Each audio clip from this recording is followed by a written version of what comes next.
Hello YouTube. Today I'll talk about Brazil. It's an interesting story and virtually unknown in the West. Tatiana Samoilova is a Russian historian and journalist, and she obtained the initial information about this case. It has to do with Brazil being a battlefield for Nazi paranormal ambitions and also a place of operations for a number of international spy agencies back into 1940s. The original article appeared in Russian NLO magazine in 1999. It describes an episode from World War II, and I tried to look for more leads. Samoilova knows who I am. She knows about my research of the Russian paranormal too. So I wanted to explore this story a little bit further, and I'll let you know what I found.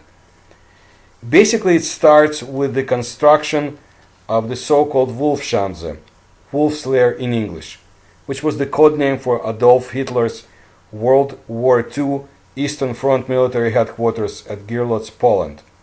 A very sinister place. It was composed of 80 buildings, 50 of them were bunkers. We do not know complete secrets of the Wolfschanze, and this is not what we're talking about today. Among the Italian engineers who had designed and built the headquarters at Wolfschanze was one whose name was Luigi Longo. He was injured during the construction and he was sent to a secret Nazi hospital in the Alps. In the hospital, Longo met an old college friend who was now a high-ranking Italian officer, and he was going to Milan. Longo decided to join him and not tell his German hosts about it. He jumped the fence, and soon thereafter he was driving in his cars to Milan, his friend's cars to Milan. Once he came to Milan, he heard very bad news. He was about a block away from his home. He met another friend who told him that Gestapo was looking for Longo and that his wife and two sons had been captured and taken away, and that there was an ambush waiting for him. Only his eldest daughter was spared because she was visiting Longo's relatives in the country. Longo also learned that the airplane that carried his Italian colleagues that helped build the Hitler's headquarters in Poland blew up in the air. They were on their way to Berlin to receive high awards for their construction. So Longo knew that his life was in mortal danger. Sometime after, unknown and mysterious friends warned his eldest daughter Maria about impending danger and also provided Longo and his daughter with new documents. They arranged for a secret passage to southern Italy. Longo and Maria were placed aboard a neutral ship from southern Italy, a ship that was bound to South America. So Longo and his daughter arrived in South America. Their unknown mysterious friends had provided the family with a letter of recommendations. It helped the engineer to find work in a hotel of a small seaside town. I want to underline something. Samoilova does not provide the name of the country or the town where they came through. Maria became a maid at the hotel. Longo assumed that he was assisted by the Italian communist underground, although he was not a communist. He expected the day his new friends would come to him and learn about the Wolfschanze secrets. However, months went by and no one came. According to Samoilova, in the spring of 1943, a yacht named Passim left the Bay of Arcachon in southwest France. It was under the command of a Nazi sea wolf, Heinrich Garbers, and it was sailing on a secret mission to South America. However, according to German sources, Heinrich Garbers, a lieutenant in their navy, received new orders for himself and his yacht, and that took place in December of 1943 after he returned to Berlin from a secret mission to Africa. He received the Knight's Cross on November 1, 1944 for all his actions and the missions that he had accomplished. So Heinrich Garbers was the Kriegsmarine commandant with the longest period at sea. His special missions took about 545 days at sea, and he sailed 35,415 sea miles. He passed away in Hamburg in 1963. The mission in December was as follows. He had to transport and put ashore two Abwehr agents, a German and a Brazilian, and he was to do it in Cabo Frio, Brazil. Now that's information from the German sources. Cabo Frio is a municipality in the Brazilian state of Rio de Janeiro, in the Lakes region. It is situated between Buzios and Areal do Cabo. Cabo Frio is quite a large town, and it's popular with locals, and it was very popular in 1940s too, when the rich and famous residents of Rio de Janeiro came there for water sports and beautiful and unpolluted beaches that it has. Now back to the mission. After narrowly avoiding the Allied convoy coming through Gibraltar, the secret journey to Brazil took 49 days. Now, back to Samoilova. And we don't know her sources. I need to underline it again. She mentioned that Pasim was renamed to Maria Luisa and that it carried 4 agents to the destination. The first group of Nazi spies was disembarked a few miles from the seaside town, while the other team was left in a desolate place. The next day, 2 men who introduced themselves as archaeologists from Canada registered in the hotel. Both knew local language, as she put it, but Maria, while cleaning the adjacent suite, heard them speak German. So the girl told her father, and he went to the police at once. Their documents were in order, but the police had secretly followed the so-called archaeologists and sent inquiries to Canada. Longo wanted to leave the town with his daughter, but the police convinced them to stay because they needed them just in case should they interpret, during the Canadians' arrest. The Italian family, for their safety, was hidden in a local jail. The archaeologists acted quite strangely. The next night, they raided the local museum, but didn't take anything. The following day, they took their gear, left the town, and entered the jungle. In the jungles, they spoke German, and then they produced German submachine guns from their bags. The deputy police chief, who followed the Canadians with his people, decided that it was time to arrest the archaeologists. So the archaeologists were arrested, and after a brief interrogation, they revealed that they were actually officers of the Nazi Ahnenerbe society. This was the most secret society of the Third Reich. It was founded by the Heinrich Himmler, the despicable SS leader, in 1935, for the purpose of proving the superiority of Germans through scientific experiments. This society had many branches which looked into subjects such as runic symbols, Scandinavian mythology, pagan rituals, as well as international esoteric and occult knowledge. It conducted archaeological excavations, and it also engaged in murderous and gruesome experiments and studies on real people in the Dachau and Auschwitz concentration camps. Nazi German doctors murdered Jews, Russians, Poles, German prisoners too. They conducted freezing and held altitude experiments. They poisoned people. During the war, the archaeological expeditions of the society were sent to the occupied European countries. They conducted similar operations in the occupied Soviet Union and North Africa. Ahnenerbe was also quite active in the Far East, mostly in Tibet. These scientists, if you can call them that, active in Ahnenerbe, wanted to achieve victory for the Third Reich by solving occult and ancient mysteries and by capturing Atlantis artifacts, the Holy Grail, and such similar objects. Anything mystical and occult that could be turned into weapons for the Reich, this is what they wanted.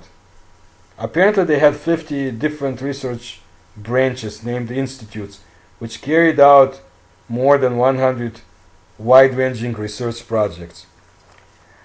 The mission of the captured Abwehr agents in South America was to find the so-called skull of the goddess of death. Those captured Nazi agents revealed information about other agents, who were sent with them, who were also arrested. So they also told about their raid of the local museum where a crystal skull was located. But they didn't get that skull because it was hidden in a safe place. There was some more Russian information about this secret expedition. Back in December 9, 2002, Izvestia newspaper reported that the crystal skulls were one of the most mysterious findings of the 20th century. And the skulls, they mentioned them in the plural for some reason, were found in Central America during an expedition of the well-known English archaeologist Albert Mitchell. According to them, the skulls were delivered to a Brazilian museum, and the Ahnenerbe agents were detained after an attempt to rob the museum in 1943. The agents said during their interrogations that their mission had a specific task to obtain the crystal skulls. I don't want to go into the whole story, and those who are interested in the those mystical or not crystal skulls can look it up and find out what happened. It's obvious why the Ahnenerbe, the SS, would be interested in them. As far as we know, when the war was over, the majority of the Ahnenerbe members disappeared without a trace. But we need to go back to Brazil. So who were those mysterious friends of Longus that they knew where to send a German-speaking Italian engineer with knowledge of the language? Did they know that the museum was going to be robbed? Where did Samoilova, who never revealed her source of information for the Basim's mission, where did she get it? I do not know. As far as for Abwehr, well, it was a German military intelligence organization. It had some successful missions. Its chief admiral Canaris was executed later by Nazis. There was a failed assassination attempt against Hitler. And in 1943, several members of Abwehr became active in the resistance movement in Germany. Gestapo was quite suspicious. There were investigations. In 1944, Heinrich Himmler took over Abwehr, and the organization was absorbed into his SD security service. We know that Abwehr, through historical writings, tried to set up and operate espionage networks in Brazil, but actually they were quite amateurish. And there was a great book written about it called Hitler's Secret War by Stanley Hilton. It was called the Hitler's Secret War in South America. So the Abwehr spies in South America were finally finished off by American and Allied intelligence officers, and they had some help, not all, from the Brazilian police officials. It took them about 2 years to finish off Abwehr. So by 1943, there were no more active Abwehr agents, as far as I understand.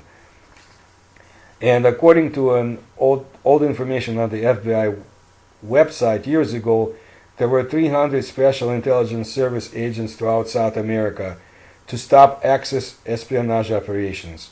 Would they need an escaped Italian engineer to capture Nazi agents? I don't think so.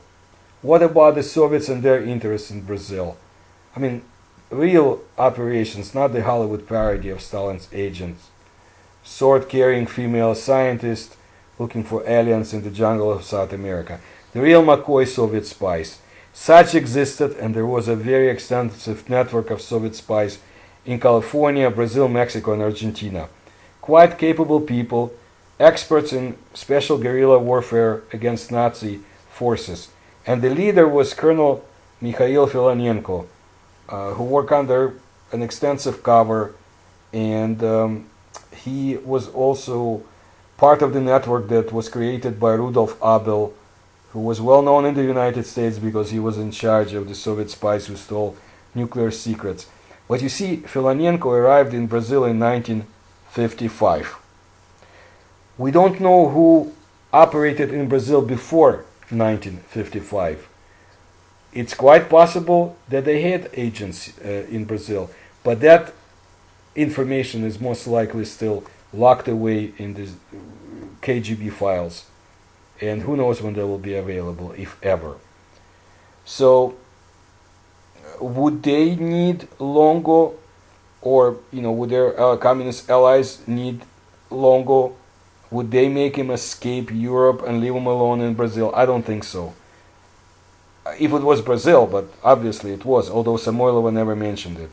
And I rule out any cooperation between the Allied powers in Brazil during World War II, and I mean the Soviet Union and the United States. They would operate separately.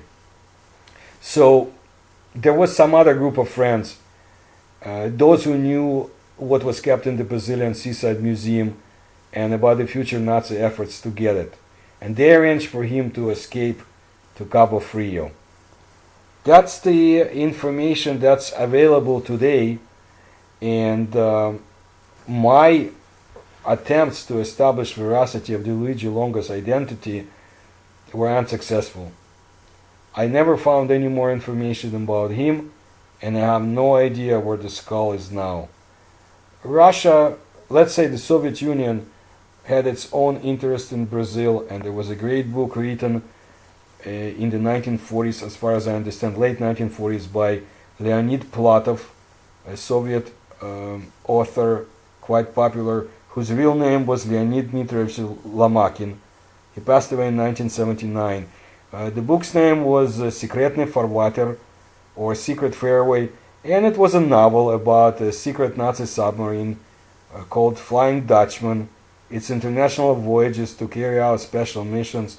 Brazil was one of the destinations, and the U-boat captain in the book, he had an unusual German name which has an underlying meaning to itself. The name was Herbert von Zwischen, and I think what it meant allegedly that he was a man with no name. There was a movie loosely based on that book, but I do not think that the book described, from remembering the contents, anything that had to do with any German missions to find ancient knowledge. Of course, Brazil attracted a lot of other people interested in the esoteric nature of things. One such person, by the way, was an American. His name was Dr. Bernard. He wrote a very interesting book in 1964. And the title of the book was The Hollow Earth, the greatest geographical discovery in history made by Admiral Richard E. Byrd in the mysterious land beyond the poles, the true origin of the flying saucer. The book described a supposed conspiracy to conceal the existence of the hollow earth. Dr. Bernard died of pneumonia in Brazil in 1965 because he moved to Brazil, I believe, 10 years before that, somewhere about 1955 or 56.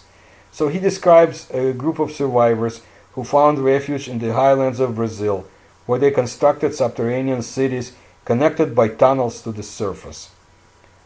He was also a well-known alternative health writer, author, and mystic.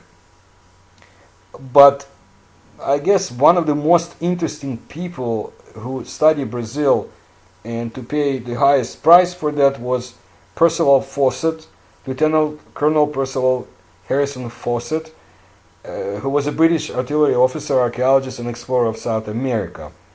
Now, he had always a keen interest in esoteric history and lost civilizations, and he got lost himself in 1925 during his expedition to find the so-called Z, an ancient lost city which he believed to exist in the jungles of Brazil.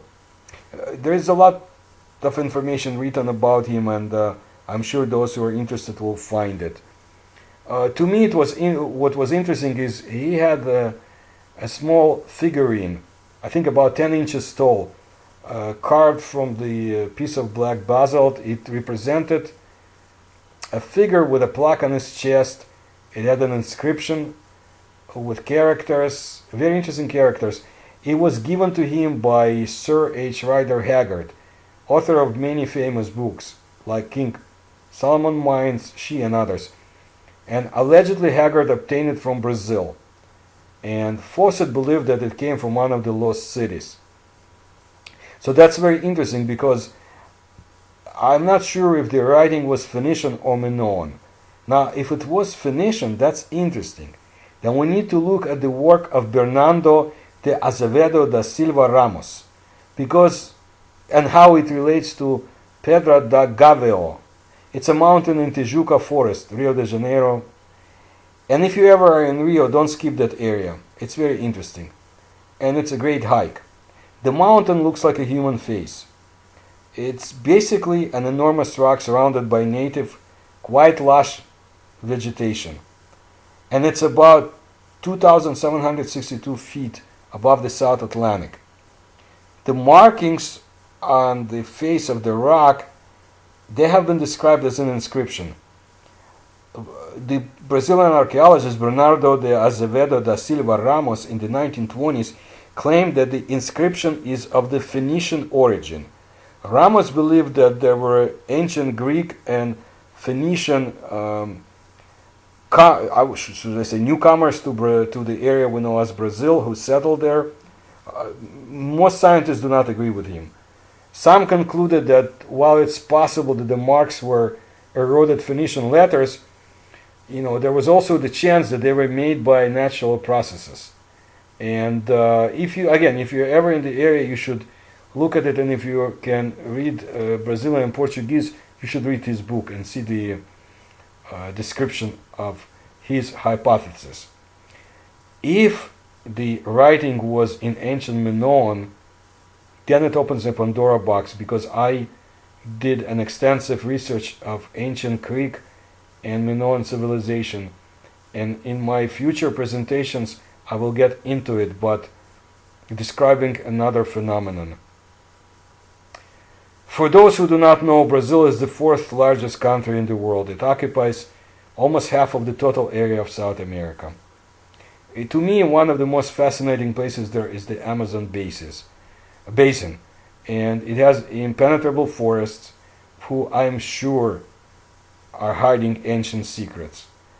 The environment has long thought to be too hostile for large-scale human settlement, but now there is evidence that there were complex societies in the Amazons. Apparently, the first Europeans to penetrate the Amazon rainforest reported cities, fertile fields, and roads along the banks of the major rivers of the area. It's quite possible that before the arrival of the Europeans, the region's population may have reached millions. After the Europeans arrived, the inhabitants were doomed because of disease and because of the superior weapons and the know-how of the newcomers. Whatever was left of the population retreated into the bush.